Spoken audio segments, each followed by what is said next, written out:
Salut à tous, c'est By100K, j'espère que vous allez bien, en tout cas moi ça va nickel. Aujourd'hui on se retrouve pour une nouvelle vidéo sur GTA 5 Online, après la mise à jour des braquages. Pour une très grosse vidéo, je vais vous montrer tous les véhicules du DLC, plus les prix. Et vous allez voir que franchement il y a des prix qui sont hallucinants et que Rockstar a un peu abusé. On connaissait tous la ADR à 1 million de dollars. Là vous allez voir qu'il y a des prix qui sont encore plus chers que ça. Et je trouve que c'est un peu abusé. Donc là c'est parti, regardez derrière moi, j'ai mon garage qui est plein de nouveaux véhicules. Et donc je vais vous les montrer un par un. Donc on va faire le tour du véhicule. Je vais monter dessus ou à l'intérieur avec la vue à la première personne, pour que vous ayez aussi un aperçu du véhicule à l'intérieur.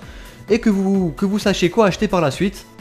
Donc c'est parti, ici on a la Principe Electro. Donc une moto vraiment très intéressante que je vous ai montré tout à l'heure. Donc j'ai fait un gameplay spécialement pour cette moto, qui est en fait une moto très chère. Cette moto coûte 750 000 dollars.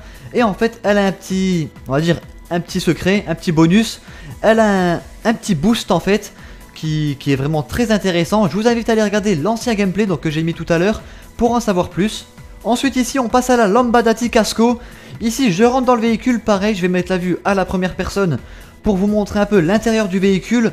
Un intérieur assez simple, hein, il n'y a pas de... Des fois dans les véhicules on voit des petits trucs un peu spéciaux et tout franchement, mais là il n'y a rien du tout. Un volant, des compteurs, un rétroviseur et basta. Donc au niveau de l'intérieur rien de spécial. Par contre à l'extérieur le véhicule est vraiment stylé et assez rapide en plus, j'aime bien, il drift pas mal, donc franchement c'est vraiment un bon véhicule. Ensuite ici à côté on va passer à la Karine Kuruma version blindée. Donc je l'ai custom, franchement regardez la version blindée comme ça, elle est magnifique. Pas toute noire comme ça, tout bizarre. Comme on avait pu voir dans le mode histoire, rappelez-vous il y avait un véhicule qui est disponible qu'en mode histoire. Et il était que en noir mat, je trouvais ça pas forcément beau. Celui-ci avec du couleur franchement et un peu de noir mat aussi, j'ai laissé du noir mat. Franchement je la trouve vraiment magnifique. Donc là pareil je vais vous mettre la vue à la première personne. Par contre là on ne verra pas grand chose. Avec toutes les protections qu'il y a sur les vitres et sur le pare-brise, vous allez voir que ça gêne énormément la visibilité. Pareil si jamais vous voulez vous amuser à rouler avec ce véhicule à la première personne, bah bonne chance pour garder votre véhicule en bon état. Donc là pareil on voit à l'arrière une banquette, des sièges baquets. On voit le compteur, le tableau de bord, rien de très intéressant. Ensuite on va passer à côté à sa petite sœur, donc la Karine Kuruma, qui n'est pas blindée, donc la version civile on va dire, qui est aussi vraiment magnifique et qui coûte beaucoup moins cher. Donc pour ce qui est des prix, ne vous inquiétez pas, on verra tout ça en fin de vidéo. J'ai pu débloquer tous les véhicules, du coup j'ai tous les prix qui sont marqués. Et c'est pour ça que je vous ai dit en début de vidéo, il y a des prix qui sont vraiment abusés. Donc là pareil, regardez la vue à la première personne, le même intérieur, à part le siège baquet ce coup-ci qui est rouge. Et je trouve que ça fait un effet un peu plus course comme ça fait un peu plus stylé. Ensuite à côté, donc comme vous pouvez le voir ici à la première personne, à côté on a le van du gang Burrito. Donc c'est pareil, on avait vu ce véhicule avec les leaks. Il est ici, je l'ai custom et franchement il est pas mal. Donc par contre c'est sûr que c'est pas un véhicule qui est vachement rapide, mais je pense que pour faire des missions de préparation pour les braquages ou des trucs comme ça, ce véhicule sera vraiment intéressant. Donc là je monte dans le véhicule, pareil, petite vue à la première personne. Et vous allez voir que ce véhicule, bon derrière peut-être qu'on pourra mettre des personnes. Nous on n'a pas réussi, mais peut-être qu'en cas de mission on pourra faire monter du monde derrière. Et donc devant il n'y a rien de spécial, hein. On voit le tableau de bord, le volant, la station de radio. J'aime bien à droite, regardez, on dirait il a démonté le... Bah pour ceux qui, moi j'ai fait de la mécanique, donc on dirait il a démonté le panneau de porte, il n'y a plus rien, on voit que le métal. Il n'y a plus de plastique ou de moquette ou rien du tout, que le métal pur. Vraiment un van de gang quoi. Ensuite ici, je me suis couillé quand j'ai acheté les véhicules, j'ai mal regardé, j'ai acheté les deux mêmes. Donc celui-ci et son frère jumeau armé, je vous les ai présentés dans un gameplay à part, justement pour que vous puissiez en savoir plus un peu dessus. Et franchement c'est des véhicules qui sont vraiment stylés. Armé, là le tableau de bord, regardez il est déjà beaucoup plus intéressant. On voit un petit compteur à gauche, on voit le tableau de bord. Ici une radio, en haut on voit une CB. Franchement c'est... déjà un peu plus intéressant on va dire. Et pour le prix il y a intérêt. Donc ensuite ici à côté c'est le même, je vais pas vous le montrer, je l'ai même pas custom, faudra que je le remplace. Ici à côté on a une ADR, donc ça je pense que tout le monde la connaît. On va pas y faire attention.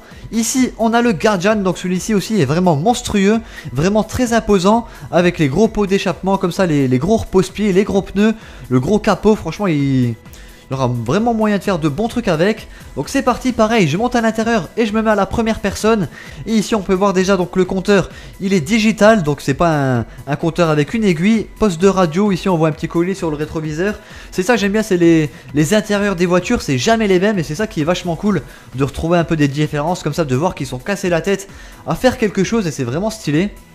Et ensuite ici on va passer donc au dernier véhicule qui m'a intéressé, on va dire, en tout cas pour les véhicules qui pouvaient rentrer dans mon garage. Sinon je vous ai sorti 5 gameplays avec des véhicules de chez Pegasus, l'Hydra, le Savage. J'avais sorti aussi les deux insurgents, donc l'armée et le non armé. J'ai sorti aussi le Valkyrie qui est aussi un véhicule, donc c'est l'hélicoptère d'attaque, vraiment très méchant avec les miniguns du côté. Vraiment des vidéos très intéressantes. Et ici donc la vue à la première personne sur la Enduro, on voit presque rien, mais par contre cette petite motocross là, franchement elle est vraiment magnifique, il y a vraiment moyen de s'amuser avec et je vous la conseille, elle est pas énormément chère. D'ailleurs pour les prix c'est parti, on va se rendre sur le site internet et je vais vous montrer un peu les prix de tous les nouveaux véhicules qu'il y a eu dans ce DLC. Donc c'est parti, là je sors mon téléphone, page internet, ici on va commencer tout à gauche, donc on va aller sur le site des avions, Elitas Travel qui est juste ici.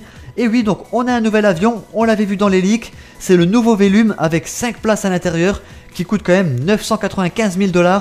C'est pas donné, mais peut-être que pour les braquages ça sera nécessaire pour pouvoir gagner plus. Donc au niveau des avions c'est tout, pas d'autres nouveautés, on avait juste le Velum 5 places qui était annoncé et qui est arrivé. Donc ici on fait retour et on va passer au Legendary Motors. Donc là attention les yeux, c'est là que ça fait mal.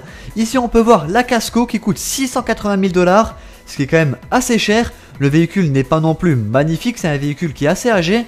Il est cool, mais je trouve que ça vaut pas ce prix là. C'est quand même assez cher, il est pas énormément rapide. Le seul point positif que je pourrais lui donner, c'est qu'on peut s'amuser à drifter avec dans les virages et tout. Le cul part assez rapidement et c'est assez sympa. Et là donc attention, c'est pour ça que je vous ai dit ça va piquer les yeux. Voici la Principe Electro qui coûte 750 000 $ pour une moto, c'est énorme. Rappelez-vous la Trust qu'on trouvait déjà qu'elle était pas mal chère à 75 000 $, à côté c'est des cacahuètes. Celle-ci coûte 750 000 $. Pareil, je vous ai fait une vidéo à côté parce qu'en fait cette moto a une particularité, elle dispose d'un système de récupération d'énergie cinétique. En fait dans le dernier trailer qu'on a pu voir des braquages, on pensait à de la nitro et en fait non, ce n'était pas de la nitro.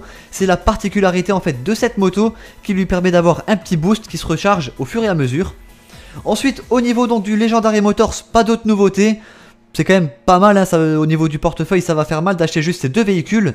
Le Warstock on le verra par la suite, celui-là aussi va faire mal au portefeuille. Là on va donc au niveau des bateaux, on a un nouveau bateau, c'est le nouveau Dungey. Pareil, il avait été annoncé, il coûte 125 000 $, c'est pas énormément cher. Et celui-ci, ce qui est pas mal, c'est qu'on peut monter à 4 à l'intérieur. Donc pour les braquages, c'est pile poil le nombre qui est nécessaire et je pense pas que ça soit fait au hasard. Donc en plus je l'ai déjà acheté, magnifique. Donc au niveau des bateaux, pas d'autres nouveautés. Après certaines personnes ont pensé au Kraken. Non les mecs, le Kraken en fait était une nouveauté PS4.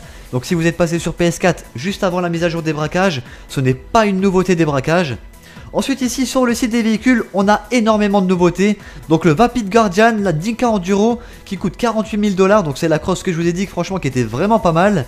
Ici on a le D-Class Burrito de Gang, 65 000 $, qui c'est pas non plus énormément cher. Ici on a la Karin Kuruma blindée, 525 000 $, je trouve que c'est quand même assez cher. Ou alors il faut voir si le blindage est vraiment efficace. Ensuite ici on a la Kuruma. Ensuite ici on a la Karin Kuruma civile, 95 000 $, ce qui est un peu plus accessible. Et franchement elle est aussi belle que l'autre, c'est pour ça que je dis, faut vraiment voir si le blindage est efficace. Ensuite ici pas de nouveauté, on descend, on descend, on descend. Donc on descend, ici il y a de la nouveauté, le Canis Seminole, donc disponible dans la mise à jour des braquages. Il coûte 30 000 $, donc c'est pas énorme, on peut monter à 4. Et pour les braquages c'est ce qu'il faut, pareil pour le Bravado Rampo qui coûte 13 000 $. Ensuite ici on descend, pas de nouveauté. Ici on voit des nouveautés, regardez. Ici on a l'Oslo Jackal, 4 places, 60 000 $.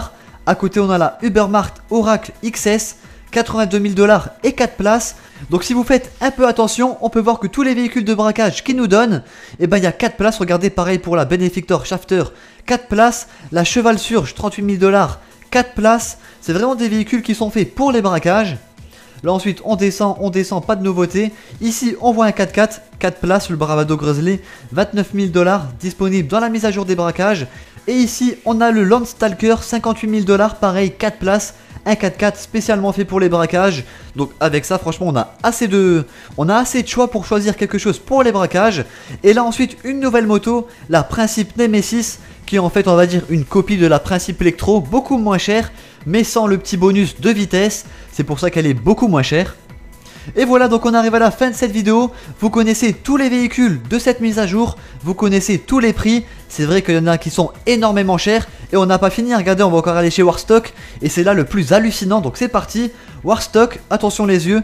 Ici on voit le pick-up insurgent. Donc c'est le HVY insurgent qui est armé. On voit la mitrailleuse au niveau du toit. Je vous ai fait un gameplay sur ce véhicule.